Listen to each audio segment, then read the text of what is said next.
stay with this story until the very end, because the final moments will change the way you think about love, regret, and the power of one single night. Chapter 1: The Beach at Sunset. I remember that evening as clearly as if it were pressed into my skin. The sky was soft and pale, the sun sinking low over the water, and the long line of pebbles on the shore seemed to go on forever. The air tasted like salt and change. I stood there in a too-tight suit, my new gold ring shining on my hand, and watched my wife walk toward me along the pebble beach. Her name was Lily. Her white dress brushed the stones. The wind pulled at her hair, and she held it back with one small, nervous hand. We had been married only a few hours earlier. Our families had cheered, cameras had flashed, and everyone said we were perfect together. Perfect. I held on to that word as she came closer, smiling with a mix of shyness and hope that made my chest ache. I was 23 and felt older and younger than that at the same time. Lily was 22 and looked like someone who had stepped out of a dream I had been having since I was a boy. We had planned this night for months. A small seaside inn, a quiet dinner, then this walk on the beach. Finally, our wedding night. I thought I knew what was supposed to happen next. I thought love would carry us like a wave to some easy place where everything just worked. But the truth is, we were both more afraid than we were willing to say. Chapter 2: Before the Ring. Lily and I met 2 years earlier in a small college town, far from any shore. I was studying history, always with a backpack full of heavy books. She studied music, her violin case never far from her side. The first time I heard her play, I stood outside the practice room door, too shy to walk in. The sound was clear and bright, and I thought, this is what hope would sound like if it could sing. We started with long walks, cheap coffee, late nights in the library. Lily would rest her head on my shoulder while I read.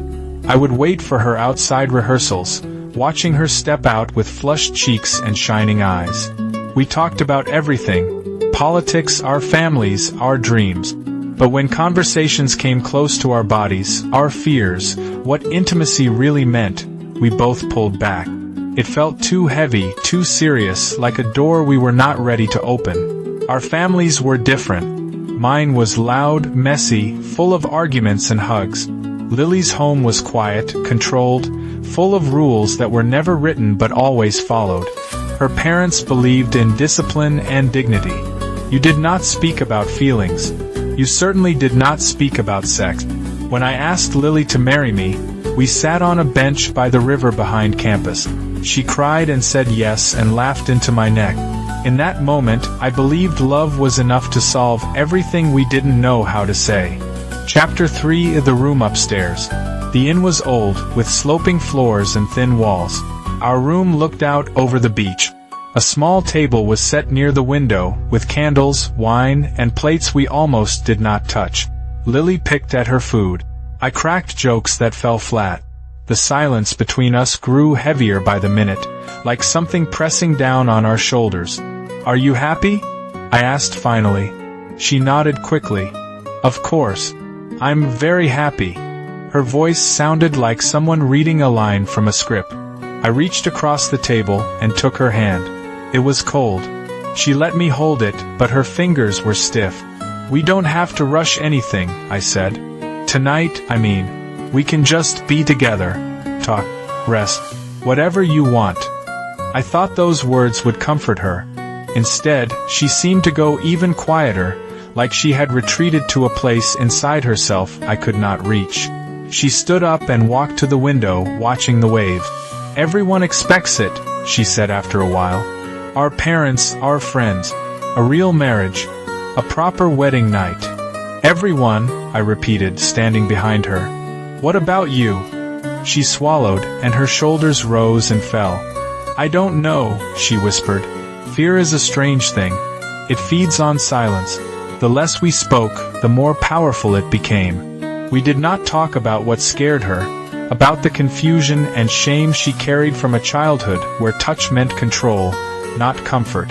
We did not talk about the pressure I felt to prove something, to be a real husband. We just walked to the bed and tried to pretend we were not afraid. Chapter 4 of The Night That Broke. I will not describe every detail of that night.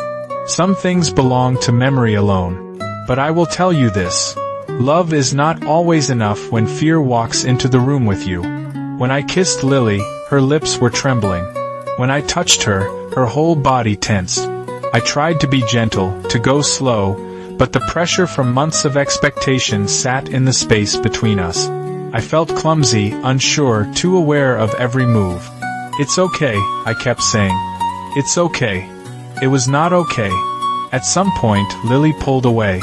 She sat on the edge of the bed, her hands gripping the sheet, her breathing sharp and shallow. Tears spilled down her face, sudden and hot. "I'm sorry," she said. "I'm so sorry." "You don't have to be sorry," I said, sitting beside her. My chest burned with shame, frustration, and something that felt a lot like failure. "I can't," she whispered. "I thought I could, but I can't." I should have held her. I should have said we had time, that nothing was more important than her feeling safe. But I was 23, full of pride and panic. Her rejection felt like a blow to something I did not know how to name. "Then what did we do all this for?" I asked, my voice sharper than I meant it to be. "The wedding, the plans. Why marry me if you don't want to be with me?" The words landed between us like stones. Her face changed. The hurt in her eyes was like a door slamming shut. "I do want to be with you," she said. I'm scared. I thought you understood." I wanted to say I did.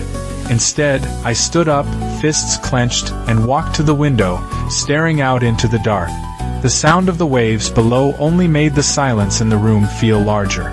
We threw more words at each other after that, sharp and careless.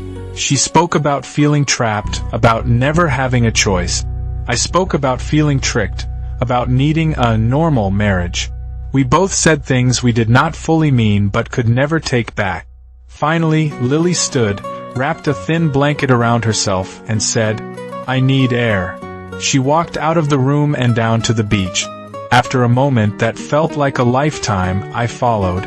Chapter 5: The Shore of Decision. The night had grown colder. The pebbles crunched under my shoes as I walked toward her. Lily stood at the edge of the water, the blanket whipping around her in the wind.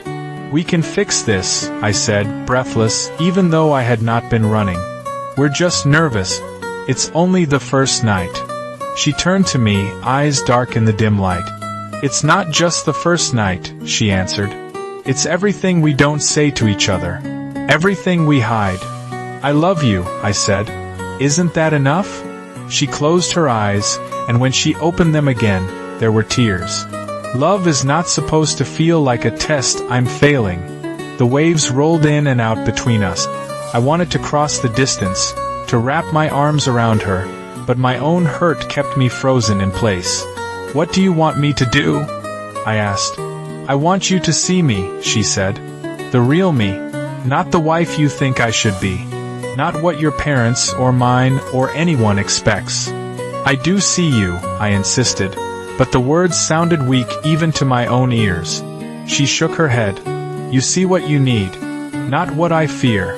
We stood there, two young people who loved each other deeply and still did not know how to reach across the space that had opened between us.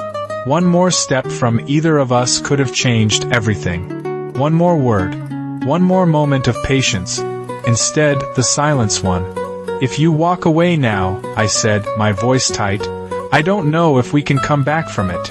Her chin lifted, proud and hurt. "If I stay like this, I don't know who I will become." She turned and began to walk down the beach, the blanket trailing behind her. I watched her go, every step an invitation for me to run after her, to call her name, to say, "I'm sorry, we can try again." I did nothing. I stood there and let the love of my life walk away from me on a cold beach, because my pride was louder than my courage. Chapter 6: Years of Echoes. Years passed. I built a life, a job in the city, an apartment with warm light and shelves full of books, friends, dinners, short relationships that never dug too deep. People praised my work, called me successful, stable, kind. Sometimes, late at night, I would stand by my window and think of Lily on that beach. I did not look her up, though I knew I could have. I told myself it was better this way, that we had made our choice. But the truth is, we had not chosen each other or chosen freedom. We had chosen silence. I dated other women. Some of them were wonderful, smart, funny, open. Yet, in quiet moments, I would hear the echo of Lily's violin in my memory, and I would feel like a man who had left part of his heart on a Pebble Shore and never gone back to retrieve it. One afternoon, many years later, I saw a poster outside a concert hall. A woman with a violin. Her hair a little longer, her eyes a little older, but still her. Lily. I bought a ticket and sat in the dark, watching her walk on stage. She looked calm, in control, more herself than I had ever seen her. When she lifted the violin to her chin and began to play, the sound filled the hall like the tide. I realized then what fear and pride had stolen from us. Not only a marriage, not only a future together, but the chance to grow up side by side, to learn how to be brave and love together. We had been two young people standing on the edge of something beautiful, and we had let the wind of expectation and silence knock us over. Chapter 7, What Remains. I did not speak to Lily that night after the concert. I sat in the back, waited for the applause to end, and then watched her disappear behind the curtain with the rest of the musicians. Maybe that was cowardice. Maybe it was respect. Maybe it was both.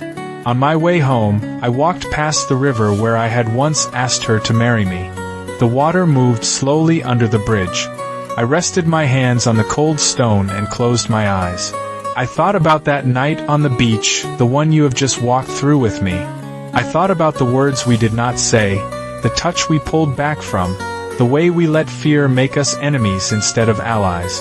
Love, I have learned, is not only a feeling. It is a skill. It is a language. It is the courage to speak even when your voice shakes, and the patience to listen even when what you hear hurts. If we had known that then, our story might have been different. But this is the story we have. Two young lovers, a Pebble Shore, a wedding night that broke under the weight of silence, and years of echoes that followed. Sometimes I still dream of that beach. In the dream, I run after her. I call her name.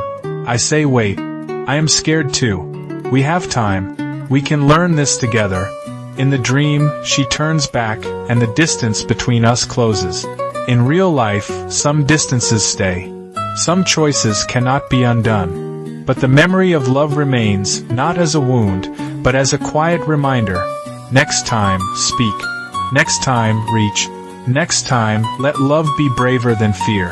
If you have listened to our story until now, carry that with you. Let it be the one thing that does not get lost on the shore.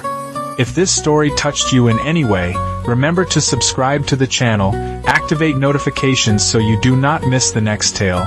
Give a like to this video, leave your thoughts in the comments, and share it with someone who loves powerful romantic stories.